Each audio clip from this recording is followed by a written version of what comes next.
अस्सलाम वालेकुम students, welcome to your lecture number 11। I hope आप सबकी ईद अच्छी गुजरी होगी। So in the last lecture हमने एक्सरसाइज 1.4 के क्वेश्चन नंबर 4 तक क्वेश्चन किए थे, जिसमें हमने देखा था कि दो मैट्रिसेस की मल्टीप्लिकेशन कैसे होती है। ठीक है, सो आज हम उसी की कुछ एक्सरसाइज के कुछ क्वेश्चंस करेंगे। Let's suppose question number 5 and question number 6 हमारा रहता था।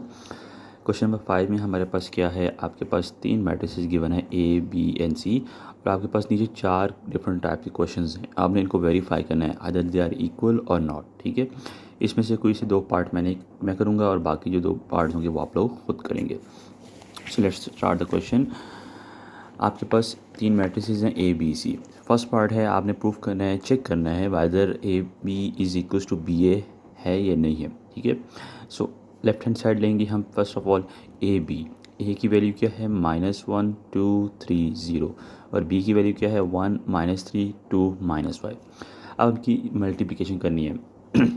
मल्टीप्लिकेशन मैंने कैसे बताई थी, फर्स्ट रो को फर्स्ट कॉलम के साथ, देन फर्स्ट रो को सेकंड कॉलम के साथ। ठीक है, सिमिलरली सेकंड रो को फर्स्ट कॉलम के साथ, देन सेकंड रो को सेकंड कॉलम के साथ। तो ये मैंने सिमिलरली वही मल्टीप्लिकेशन की। अब आपको सबको मल्टीप्लिकेशन समझ आ चुकी होगी। ठीक है, और मल्टीप्लिकेशन का क्या रूल था कि फर्स्ट वाले की कॉलम्स सेकंड वाले की रोज़ इक्वल होनी चाहिए। सो इसमें कितनी कॉलम्स हैं 2, इसमें कितनी रोज़ हैं 2, सो दे कैन बी मल्टीप्लाएबल। ठीक है, सो इनको जब मैंने मल्टीप्लाई किया है, हमारे पास आंसर आ गया -1 -9 2 + 0 -2 -15 4 + 0।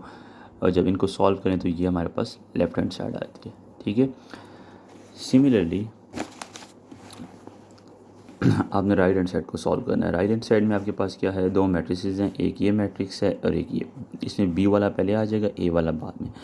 इनकी भी सिमिलरली वही मल्टीप्लिकेशन करनी है, फर्स्ट रो को फर्स्ट कॉलम के साथ, देन फर्स्ट रो को सेकंड कॉलम के साथ, and second row first column and second row second column.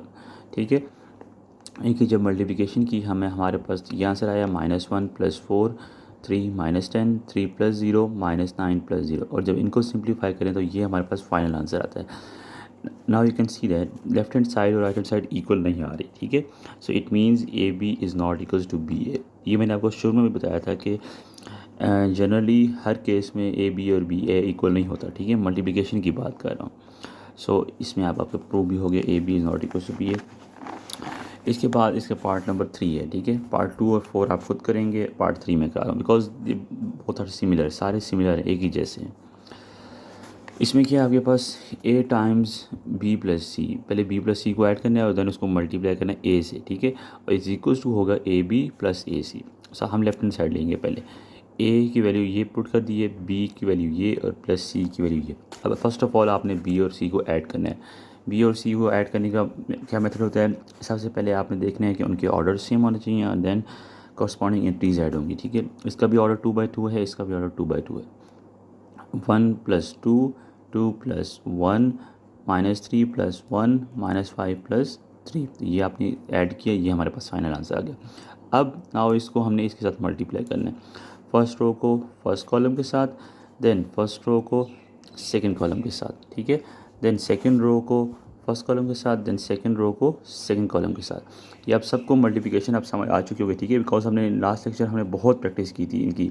ठीक है, मल्टीप्लिकेशन कैसे करनी है, तो तब मैंने आपको डिटेल में बताया था कि मल्टीप्लिकेशन कैसे करनी है।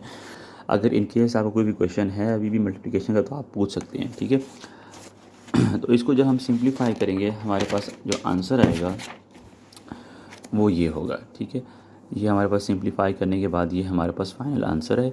सो अब हमने चेक करना है कि आइदर हमारे पास राइट हैंड साइड भी यही आंसर देती है या कुछ और आंसर देती है। ठीक है, सो राइट हैंड साइड में क्या आपके पास ए बी + ए सी, ए और बी की वैल्यू पुट की है प्लस ए और सी की। अब ए और बी को पहले मल्टीप्लाई किया तो ये हमारी मल्टीप्लिकेशन है। ठीक है, और ए और सी को मल्टीप्लाई किया, ये हमारे पास मल्टीप्लिकेशन है, बीच में प्लस का साइन। जब इसको सिंप्लीफाई किया तो we get this and then simplifying by this we get this. और आप एंड पे इन दोनों को जब हम ऐड करेंगे, so -10 + 1 is -9, -17 + 8 is -9, 2 + 4 is 6, 4 + 2 is 6। So as you can see that a plus left hand side और राइट हैंड साइड सेम आ गई है, दोनों के आंसर सेम आ रहे हैं ना। So it means a times b + c is equals to ab + ac। ठीक है, सो ये जैसा आपने वेरीफाई करनी है। इसके जो दो रिमेनिंग पार्ट्स हैं, पार्ट 3 और पार्ट 2 एंड पार्ट 4, ये आपने खुद ट्राई करनी है, ठीक है। जैसे आपने चेक करना है कि either they both are equal और नॉट, ठीक है। लेफ्ट हैंड साइड और राइट हैंड साइड के आंसर सेम आ रहे हैं या नहीं आ रहे हैं। सिंपल इसमें मल्टीप्लिकेशन और एडिशन सब्ट्रैक्शन यूज़ होती है। देन इसके बाद क्वेश्चन नंबर 6 है। क्वेश्चन नंबर 6 में आपके पास क्या है, आपके पास 3 मैट्रिक्स गिवन है ए बी सी, और आपने वेरीफाई करना है कि फर्स्ट वाला ए बी का ट्रांसपोज लें तो क्या वो इक्वल होता है B transpose A multiply by A transpose के, और सिमिलरली सेकंड पार्ट है बी सी का ट्रांसपोज लें तो क्या वो इक्वल होता है सी ट्रांसपोज बी ट्रांसपोज के। फर्स्ट पार्ट मैं करूँगा, सेकंड पार्ट आप खुद करेंगे, ठीक है। फर्स्ट पार्ट में क्या करना है, पहले आप लेफ्ट हैंड साइड लेंगे, लेफ्ट हैंड साइड में आप ए और बी को मल्टीप्लाई करेंगे, जो आंसर आएगा उसका ट्रांसपोज लेंगे बिकॉज ट्रांसपोज ब्रैकेट्स के बाहर है। राइट हैंड साइड में क्या करेंगे, पहले बी का ट्रांसपोज और ए का ट्रांसपोज और फिर मल्टीप्लाई करेंगे इनको, ठीक है। सो ये मैंने क्वेश्चन ऑलरेडी सॉल्व किया हुआ है। लेफ्ट हैंड साइड मैंने ले ली ए बी का ट्रांसपोज, ए की वैल्यू ये पुट की है, बी की वैल्यू ये पुट की है मैंने, और होल ट्रांसपोज है। पहले इनको मैंने मल्टीप्लिकेशन की है, जब मल्टीप्लाई करके मैंने सॉल्व किया है। अब मल्टीप्लिकेशन आप सबको आई थिंक समझ आ गई होगी, ठीक है। मल्टीप्लिकेशन सॉल्व की तो मेरे पास ये आंसर आ गया, इसका मैंने ट्रांसपोज लिया। तो ट्रांसपोज क्या होता है, रोज़ को कॉलम में कन्वर्ट करता है, first row first column, second row second column. So ये आपके पास लेफ्ट हैंड साइड आ गई, ठीक है। सिमिलर टू दैट हमें चेक करना है कि क्या राइट हैंड साइड का भी यही आंसर आता है या नहीं। सो राइट हैंड साइड में क्या है, B transpose A transpose, B की वैल्यू पुट की, ए की वैल्यू पुट की, बी का पहले ट्रांसपोज लेंगे, फर्स्ट रो फर्स्ट कॉलम में कन्वर्ट हो जाएगी, सेकंड रो सेकंड कॉलम में कन्वर्ट हो जाएगी। Similarly first row first column में कन्वर्ट हो जाएगी, सेकंड रो सेकंड कॉलम में। अब इन दोनों को हमने मल्टीप्लाई करना है। तो जब हमने मल्टीप्लाई किया, अब मल्टीप्लिकेशन आप सबको आई होप कि आप सबको समझ आ गई होगी। इन केस अगर किसी को कोई मल्टीप्लिकेशन में इशू है तो वो मेरे से पूछ ले, नेक्स्ट लेक्चर में मैं आपको मल्टीप्लिकेशन क्लियर करा दूँ, ठीक है। बिकॉज अगर मल्टीप्लिकेशन समझ नहीं आएगी तो आपको हर क्वेश्चन में आगे प्रॉब्लम्स होगी, बिकॉज इसके बाद मल्टीप्लिकेशन अब यूज़ होगी, ठीक है। एडिशन सब्ट्रैक्शन मल्टीप्लिकेशन बार बार यूज़ होगी।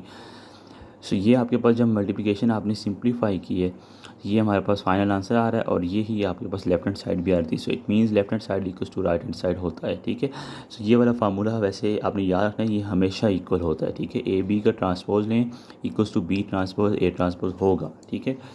सिमिलरली सेकंड पार्ट भी आप खुद चेक करें ना, वो भी इक्वल होगा, ठीक है। बी सी का ट्रांसपोज लें, so C transpose into B transpose के इक्वल होगा, ठीक है। So that's it for today lecture. आप लोगों ने ये क्वेश्चंस करने हैं बिकॉज ये कुछ क्वेश्चन रह गए थे, तो मैंने कहा पहले ये आपको करा दूँ, फिर नेक्स्ट एक्सरसाइज स्टार्ट करेंगे। In the next exercise we will learn about multiplication inverse of matrices. आपने एडिटिव इनवर्स पढ़ा है मैट्रिसेस का, अब आप पढ़ेंगे मल्टीप्लिकेटिव इनवर्स कैसे फाइंड करते हैं, ठीक है। ओके, थैंक यू, अल्लाह हाफिज़।